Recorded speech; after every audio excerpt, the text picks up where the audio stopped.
Blizzard just launched their mid-season 4 patch notes. This patch is aimed at giving you a variety of builds to be able to use. They say that they're happy with Season 4 and that most people seem to be enjoying it, but some classes are performing better than others, and some builds within each of the classes are performing better than others. Also, some builds basically can't clear Tier 60 of the pit to finish their masterworking. So this patch is only buffs aimed at the people that want to be able to play more than just one build or one meta style. They're trying to buff some of the people running off meta type of stuff or just builds that you might particularly enjoy the play style of. So if that sounds like you, let's go through the patch notes here. They also are reducing the difficulty of pit up to tier 60 to make sure that some of these builds will be able to acquire all of the masterworking materials they need as well.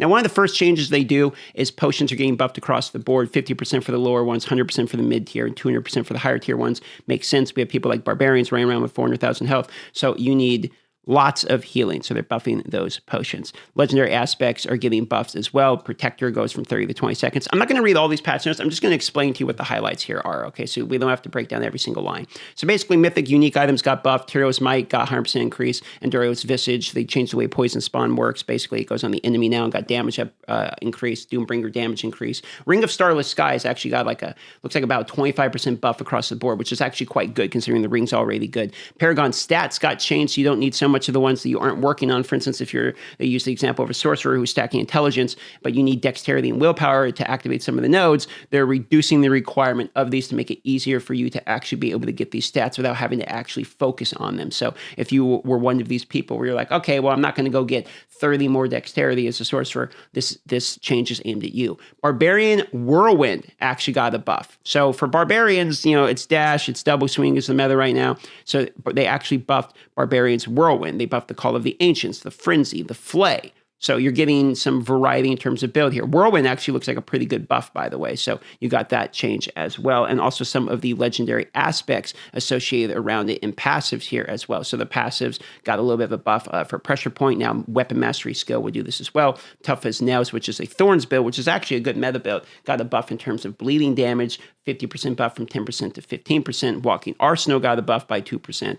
Legendary aspects in association with these builds that you would think, like Whirlwind, for instance. Here's another Dust Devil aspect, not the double swing Dust Devil, but the Whirlwind Dust Devil damage increased by 100%. So they are buffing those style of builds. Pretty good if you're looking like a Barb right now. Barbs are already good, but some of the other builds are going to be better now. Maybe you're not just going to have to run a Bash Barb all season. So congrats if you are a Barb that likes Whirlwind. Now moving on here, Druid. Spirit boons were underperforming some of these, just to use as an example. Like, why would we need control and parrying reduction as an entire spirit boon when we're normally unstoppable most of the time anyway with a lot of the builds? So they actually added like movement speed on that one. For instance, you got crit strike, increase max life, attack speed, increase spirit, restore, increase fortify amount, increase kill. This is a big one though. Kill is required for guaranteed overpower from 20 to 10, cut in half. We're going to talk about why that's a big one in just a moment. And so you just get buffs across the board. I don't think Thorns is going to do too much. We're not really running Thorns Druid in this day and age. Maybe you could with companions, but for right now, we're not really running Thorns Druid. But this overpower one's going to be pretty awesome because, let's see, Rabies gets a buff here by 25%. People aren't really running Rabies, so they're trying to help out there. But the reason the overpower is going to be great is because Pulverize got a massive increase of 76%, but on top of it, it also got a 30% X multiplier in overpower damage when you use your guaranteed raging overpower. So because of that, that's pretty massive. I mean, 30% X, that's an additional multiplicative modifier, just additional one. It's not an increase of a multiplicative, it's an additional multiplicative. So that's actually going to ramp Pulverize significantly better. I'm excited to see what that ends up looking like. Passives get pretty good buff across the board. 5% on Nature's Fury, 10% Perfect Storm. Nature's Reach gets a buff by, I think, 6% on the high end. Yep, 6% for distant enemies. A little bit harder to use, but mostly for your Nature's type of build there. Toxic Claws got a buff. Quick Shift. Defensive Posture is interesting because now it also gives us damage reduction while fortified as well. So that's additional damage reduction we did not have previously as Druids here.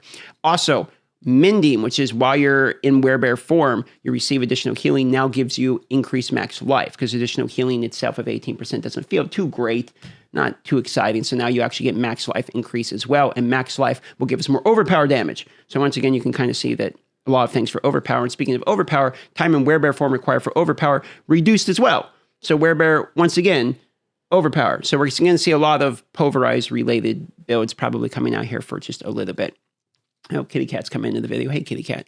Legendary aspects in association with Landslide here got buffed. Subterranean got buffed. Companion damage increased as well. Not a huge one, but decent. Unsatiated Shred damage increased as well here. Now, if you look at this, Paragon of Constricting gets increased, but then again, damage bonus after an overpower from 12% X was multiplicative to 15% X. So they're really trying to help out with Pulverized Druid. There's also a change in the bug fixes we'll talk about in a moment that will make your Boulder Druid work again. So moving forward, Necromancer gets buffs both to blood build as well as sacrificing minions. So this is mostly for the caster style Necromancers. Obviously, everyone's running minions, so they're buffing the non-minion type of builds here.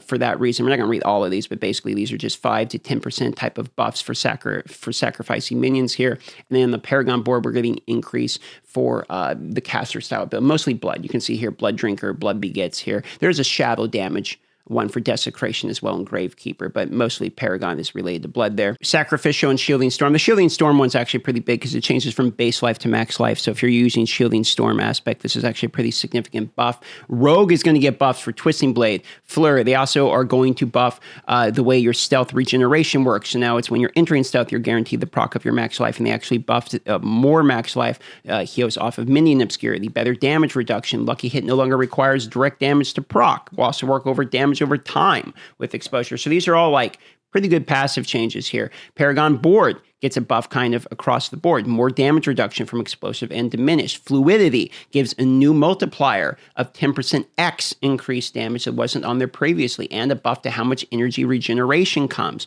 Non-basic and non-core skill damage increased. Legendary aspects are getting a buff, mostly focused towards grenade damage here, but also blade dancers get this. There's a cool change that makes it when you're shadow stepping and dropping your grenades for aspect of surprise, they now drop where you're teleporting to. So they're doing both quality of life changes to make the builds function smoother, but also some number changes too. More grenade damage increase here. Dark Shroud actually buffs, and that pairs with Umbrus, which no longer only has to have a marksman skill to proc you your free Dark Shroud. So there's a lot of quality of life changes, like I was saying. Arrow Storm buff. So if you're someone who was using Arrow Storm before, that is now better there for if you're using Vengeful or aspect of the Arrow Storm.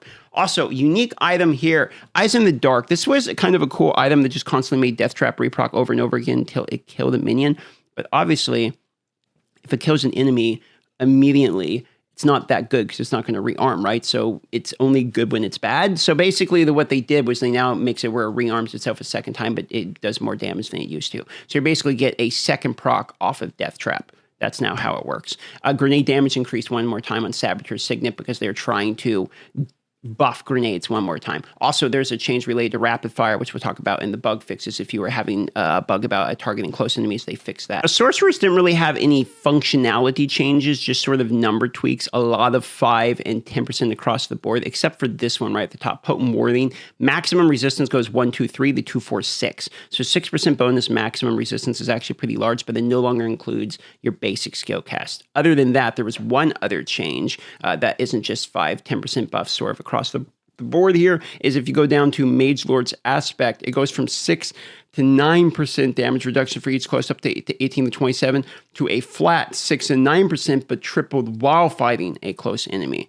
So this is now better against bosses, for instance. But other than that, it's mostly anywhere from like 50% in the case of Frozen Memories, but anywhere from there all the way to 10, 15% buffs on a lot of different abilities that aren't really getting used as often. Also, Glass Cannon passive's kind of nice. It goes from 3, 6, 9% more damage you would take to 2, 4, 6%. So 33% buff in terms of how much damage you would have taken is now 33% less. So that's actually quite nice as well. Just buffs across the board, though, for a huge variety of aspects and items.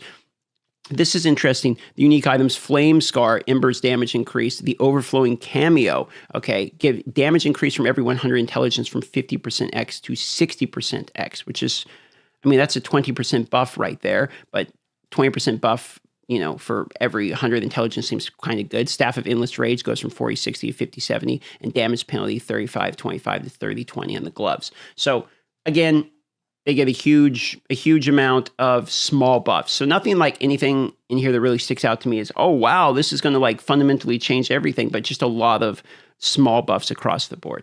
Now, as we get into the in-game changes here, they say the health and damage levels have been reduced in the pit. So basically, a lot of these off-meta builds were struggling to get to like tier 60, for instance, where you need to be in order to complete your masterworking. So because of this, they say the adjustment is most significant as players approach tier 60. So up to that point, it is basically going to get easier, effectively. So you can not die as quickly, and the monsters will be killed a little bit smoother. Also, this part's interesting. I didn't see this coming. The tormented bosses had their health reduced by 30%, including the blood boils from the Echo of Lilith. So those used to be pretty tanky. If you watch me struggle with Lilith this season, you know that she's a tanky bastard. So I think that this is probably targeted, again, at people that are using maybe off-meta builds, that are wanting to do these tormented bosses and not struggle so long. They do have sort of a ramping mechanic where you take more torment stacks, it gets harder and harder. So the fights are longer if your DPS isn't as crazy, and that's probably targeted to help those people out.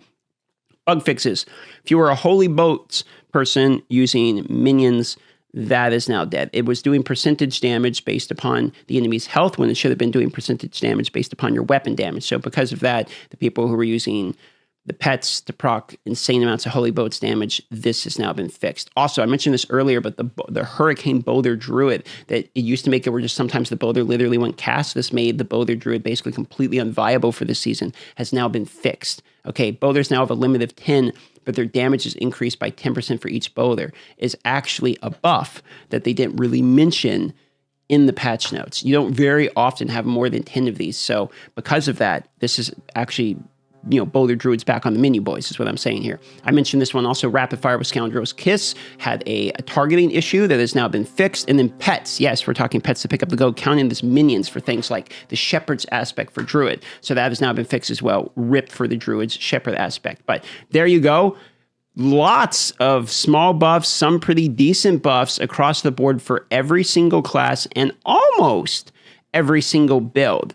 So no matter what you're playing, you probably caught at least one stray bullet of a good change for you. And no matter what, if you were struggling in the pit, it's now going to be easier getting to tier 60. So pretty cool looking patch so far. With that being said, I got to finish Elden Ring's hardest boss today. So I'm going to go live right now. You can catch a link down below if you want to watch me struggle against that all day. Love you all. Hope you're enjoying this season and have a wonderful one.